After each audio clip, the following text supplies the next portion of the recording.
How to copy and paste text messages on iPhone. To get started, first of all go ahead and open up the Messages application on your phone. Once you are here, you can view all your messages over here. Now, open the conversation you want to copy the text from. You will see the message bubbles here. Press and hold the message bubble you wish to copy. A menu will appear with several options. As shown, tap on Copy.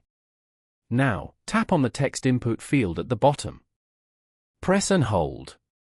It will open a menu to paste the text and tap on Paste as shown. As you can see, the text has been successfully pasted into the message box. You can then click on the Send button to send the pasted message. Following these steps, you can easily copy and paste text messages on your iPhone. Thank you for watching.